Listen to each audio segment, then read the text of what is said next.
Router খুঁজছি, খুললে দেখতেছি আসলে কি কোন রাউটারের লেন্স কীভাবে ভালো থাকে না থাকে কী জন্য এখন আমরা দেবো ভাই। দেখেন টেন্ডার রাউটারের নেট, এই আমি আজকে দুষ্টামি করে একটা কাটা ভাঙছি, ভাঙা দেখি এটা এমন ইয়ে নাই, মানে সিকিউরিটি আছে কিন্তু সবগুলো বুকিং করে দিছে, এই জন্য নেটওয়ার্ক আইসিটা মানুষের দূরত্বটা কম পায়। তার থেকে হার্ডবোর্ড দেখেন মোটামুটি পুরান তো অনেক ভালো আছে, এই দেখেন অনেক মোটামুটি ভালো আছে।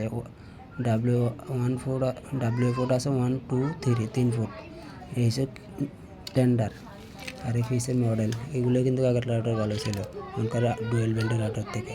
তারপর দেখাবো আমরা করে নেটিসে কি তেমন ভালো টালো হার্ডবোর্ড। এই নেটিসের দেখেন কাটাটা লেন্সের এইটা হলো অরিজিনাল। এই সিস্টেমটা সব রাউটার থাকতো, লেন্সটা ভালো পাইতো, কিন্তু সবগুলোর এমন নাই।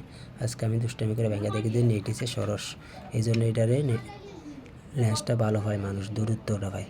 কিন্তু ওখানকার ডুয়েল ব্যান্ড রাউটার বারে সেটা তার থেকে স্পিরিট ডুয়েল ব্যান্ডের রাউটারগুলো যদি এইটার মতো লেন্সটা দূরত্ব পাইতো, কিন্তু মানুষের লাগে বেশি ভালো। তখন ডুয়েল ব্যান্ড বানায়া লেন্সটা কমাই দিতেছে, মানে মানুষের দুরন্ত করতেছে, মানে মানুষের থেকে টাকা কীভাবে আতে আনিব চীনেরা।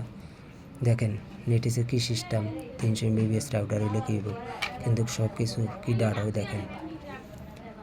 W1 ফুট আছে, 1 ফুট 2 ফুট 3 ফুট 4 ফুট তালে আছে, আর টেন্ডা আছে শুধু 3 ফুট W1 ছাড়া। এই যে এটা সার্কেটটা তাহলে কি হাই, কি সেরকম হাইট, কিন্তু ওগুলো এমন ডাড়ো না।